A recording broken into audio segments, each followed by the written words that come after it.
NJ, you look a little bit bored and tired of this show. Why not try some Monster Energy drink for a kickstart to this review? That'd be a good idea. Yeah.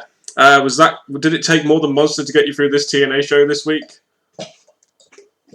Before you choke? A much needed kick there for NJ. By the way, we're the British Fist. Catching. Mr. Parkin here, and NJ right here.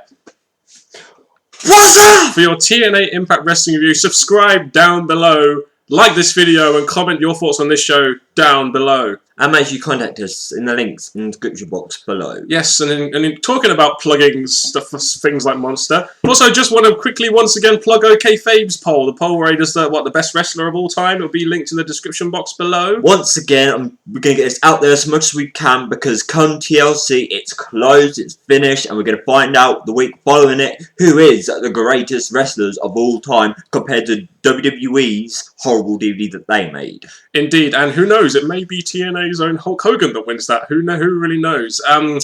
Anyway, let's get on to this show. The show following Final Resolution, which we really didn't feel resolved that much. I was quite interested to see what they were going to do going into Genesis, one of their biggest pay-per-views, well, the first pay-per-view of the year for TNA. We open up the show with Businessman Rude coming out, and he wants answers from the Aces and Eights after what happened at the Final Resolution pay-per-view. Outcome Aces and Eights saying that a better deal came on the plate, and we were wondering at the time who the hell this could be. It was better to start off with this. Yes, there's the Jeff Hardy and stuff, but Rude, obviously with the heel tactic, being annoyed by the outcome, him coming out, acting dominant and strong, annoyed with the Ace and Eights who were meant to be the heels, working alongside him with the payment, and then they add in this whole new direction of someone else is trying to use the Ace and Eights to get their dirty work done.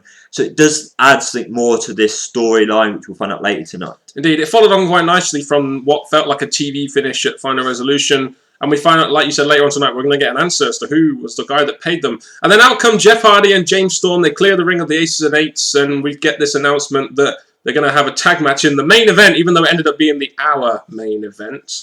With this match being made okay, good, the Ace and Eights are wrestling, but we'll get to more on that later. Indeed. So a nice quick opener, I guess you could. Only went about 7 minutes, which is pretty nice and quick. Good from the way to start the show.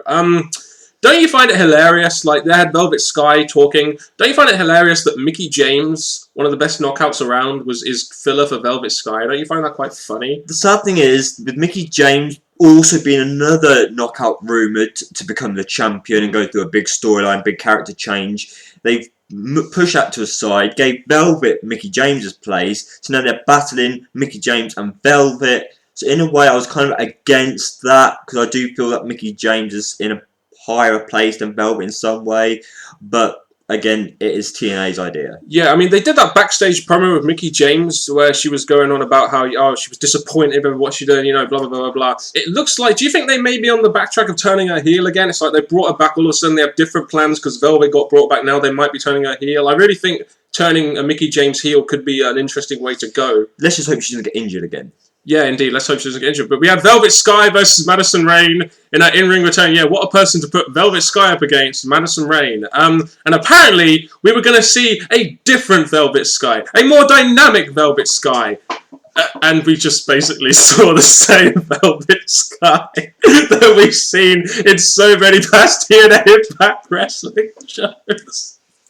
That was a great butt shake, NJ. I've got to give Thank you. Who are you promoting there? A lot of people there. Strippers? Oh, yes. So Velvet gets the victory. Everyone loves strippers like the Aces and Eights. And will no doubt probably get a title shot going into the Genesis pay-per-view. Let the pigeons loose, eh? We had Robbie T and Robbie E taking up TV time against Garrett Bischoff and Rez Briscoe. Robbie E and Robbie T and Garrett Bischoff in the same segment with each other. Not even Kurt Angle could save this one. 3.5 minutes long. Rez Briscoe gets the pin on Robbie E. The Aces and Eights attack Angle while they're celebrating. With the Ace and Eights, what I would have done, yes, attacking Angle, attacking the face is good, but what I would have done to make this better, yes, they're maybe teasing that Garrett and Wes Briscoe could still be involved in the Ace and Eights because they had their back turned while Angle's getting attacked, and all of a sudden they suddenly notice him being attacked, blah, blah. But I would have had the Ace and Eights just storm the ring and just attack everyone, just do something different. We need to really get into Terminator's Engineer about this, don't we? They're just looking like such a weak faction right now. Yes, and we also got a look today at the Joseph Parker Wrestling School. This is something I was really looking forward to. The Joseph Parker character is an incredible character.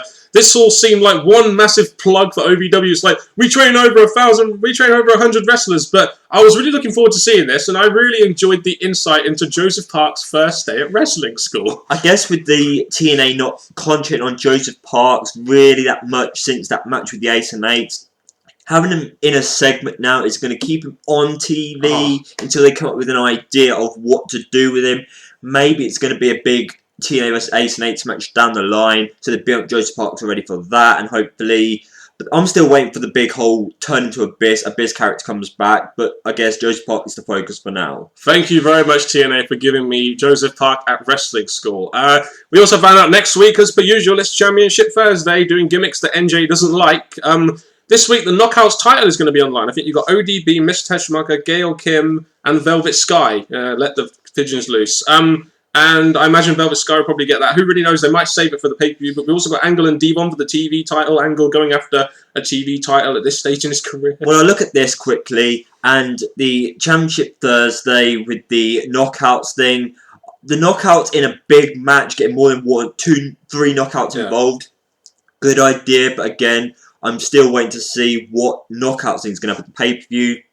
Angle and Devon, I guess what we were thinking, Angle was going to be taken out injured, written off for a little while, but he's having a match next week, so I guess he's okay. And plus, Devon going against, yes, Angle's a main eventer, but going against a top guy, so it's making the TV title go higher than in a Robert E. and Eric Young match. He's going to a higher place. I guess that is one positive spin you could put on it. The Ace and Eights versus James Storm and Jeff Hardy. First thing I want to say about this match is it was way too long. And second thing I want to say about it, and probably what you're going to say right now, is the Aces and Eights did not look good in this at all. I mean, you had Aces and Eights interfere, and Storm and Hardy took them all out. The referee didn't cause a DQ or anything. You can talk now. I was about to say, and the third option would be, I wonder who won. Oh, well, the Aces and Eights don't ever win pay-per-view matches or Impact matches anymore.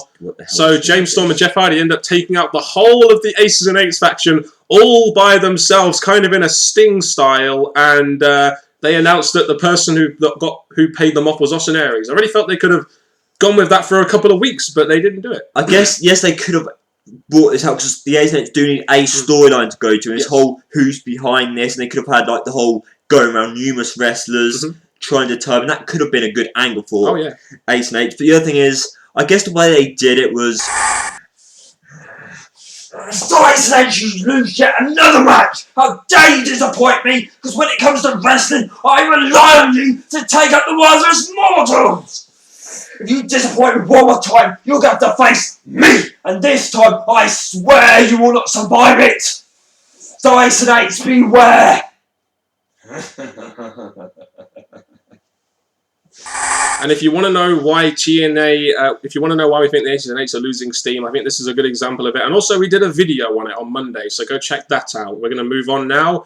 You know, I'll say this. Even though we didn't watch the AJ Daniels match, and we got a lot of shit for it, but whatever, we'll move on, water over the bridge there.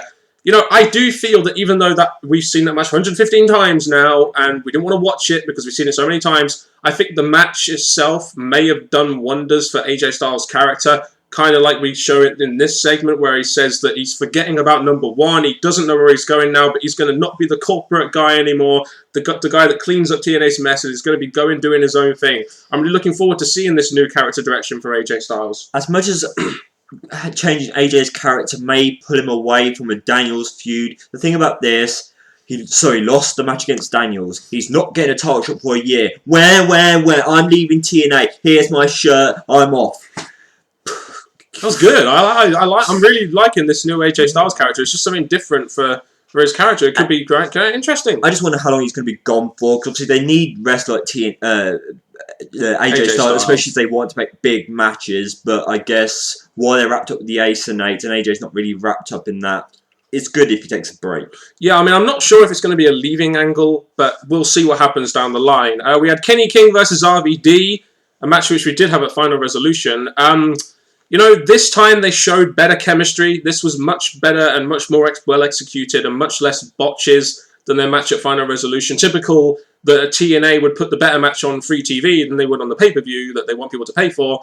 Kenny King gets the win with the foot on the ropes, even though they kind of botched it. Kenny King got a win over No Job Rob. Again, you could say, yeah, he got a win over Rob Van Dam, but he did not get a clean win.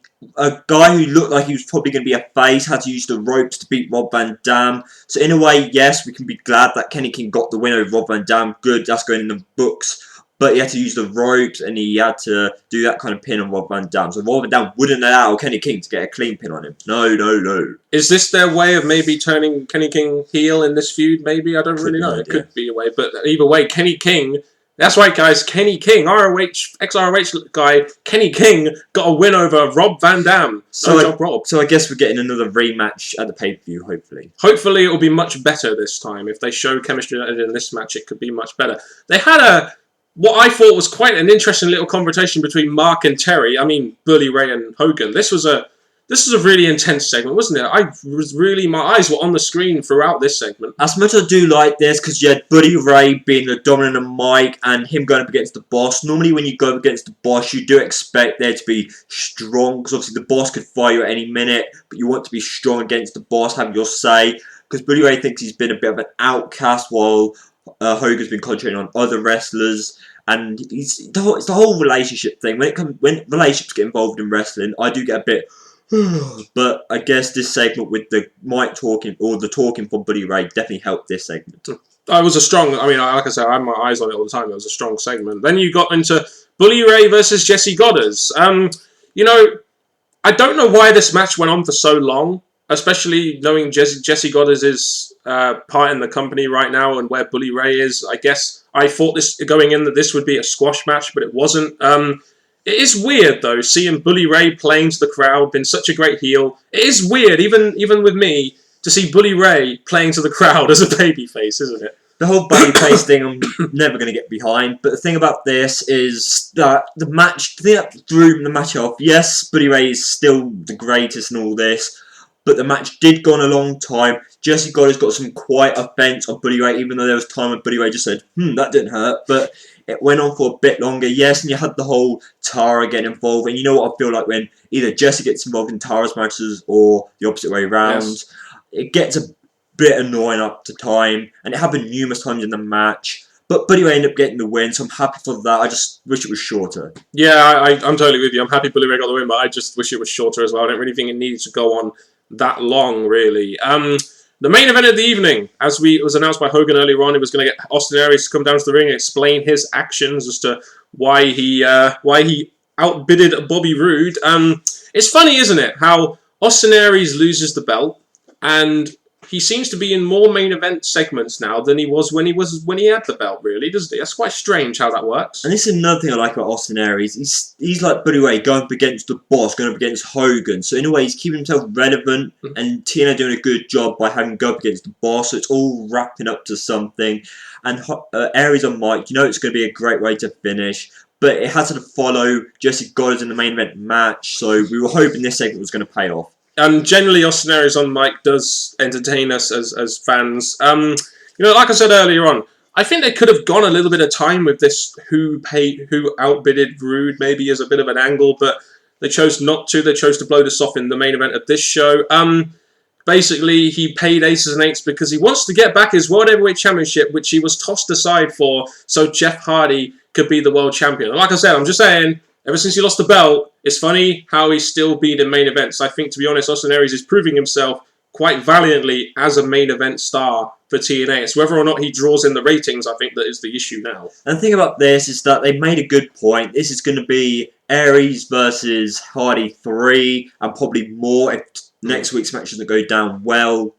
And I'm looking at this thinking, okay, we've seen this feud. Can Jeff Hardy going to get someone else? Yes, these two do perform well, put on great matches, but I just thought someone else coming up there instead of keeping Aries up in the title scene. Keep him in the main event, probably have other people going against Jeff. Yeah, and then you get Hardy coming out after Austin Aries cuts, as usual, good promo on the mic. And Hardy announces that all Aries had to do was ask.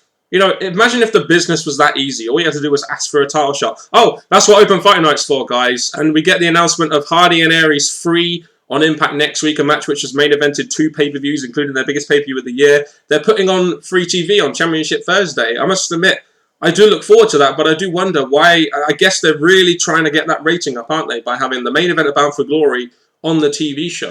I expect there to be some screwy finish, because I don't like, again, that's why I don't like these 2 upcoming weeks, because you're throwing pay-per-view worthy matches on TV, so as long as they have a screwy finish or no one finishes, they can have a pay-per-view thing. This happening again, like I said, I do think maybe someone else should have stepped up instead of doing this feud again, like they've done Bully Ray and Aries feud, that finish now, it looks like. Jeff Hardy's back, Jeff Hardy and Aries again. I just thought someone different, but that does not take anything away from the main event angle, the segment, and I liked it. I think the problem in TNA right now, NJ, is the fact that they have a face champion, but I don't really think they have many heel opponents. I mean, other than Aries and Rude, who have faced Jeff Hardy already, the next logical heel would be Christopher Daniels, but we know he's not going to get a title shot, even though he beat AJ Styles. So I think the problem in TNA right now is they've got a face champion, but they don't have enough heels to put up against him, so they're having to redo a couple of matches. And hell, it looks like, judging by the poster, this match may even be happening at Lockdown as well. And some people have commented this in our late past videos. Buddy Ray should have been in this spot. When they had the whole Buddy Ray and Jeff, it should have been for the title. Buddy Ray should have been a heel. That would have been a way to go, and something different than Aries. Aries could have came back to the title picture after Buddy Ray. But like I said, this next show and probably the pay-per-view should be good with these 2 main events. So now there seems to be numerous people, numerous wrestlers trying to pay my boys to do their dirty work for them. Well, it will take a fool and a killer to dare try and pay the right amount for my boys, because there is no right price for them. They obey me. So beware, worthless mortals, because if you dare try again, the same thing will happen to you. So, NJ, what were your overall thoughts on this edition of TNA Impact Wrestling this week? I will say the first hour kept me interested with what was going on. It hyped up the rest of the show. The second hour, it may have had matches worth watching, but I'd lost kind of interest or entertainment, shall we say. I'm not sure which feeling it was. But the ending segment, or the ending half an hour or few minutes, really brought me to look forward to the future shows. I felt this was personally a solid show. They followed up most of the stuff that happened on Final Resolution, apart from the tag team title match that I can think of. They've highlighted Championship Thursday for next week. We've got Angle versus Devon. As much as I don't want to see that match, it's still highlighting 3 matches for next week, which is going to allow people to get hyped up for that Championship Thursday. Aries and Hardy 3, even though I think it should happen at a pay-per-view, should still be a very good match. And you've also got the Knockouts Championship Thursday concept as well. So next week's show is looking pretty good. I'm more worried from next week's show what they're going to do going into Genesis, their first pay-per-view of the year, and one of their big 4 pay-per-views of the year. And then from that point onwards, because they got rid of a pay-per-view, what they're going to be doing into Lockdown, which is another massive pay-per-view for them. So it'll be really interesting to see over this Christmas period where TNA are on their holidays and it's effectively end season right now, where they go, what direction they go into these 2 big pay-per-views. But to wrap up this video, I think one thing we should say is that over this period, obviously, there's been spoilers out because it's not live, which is a bit of a shame, but it's what they do. So when they go back live, hopefully they don't throw too many surprises on this recorded shows to save the surprises for live stuff. But now all I can say is share your thoughts on this TNA show in the comments section below. And from Mr. Parkin and me, NJ, please share your thoughts in the comments section below. And until next time, YouTubers, goodbye.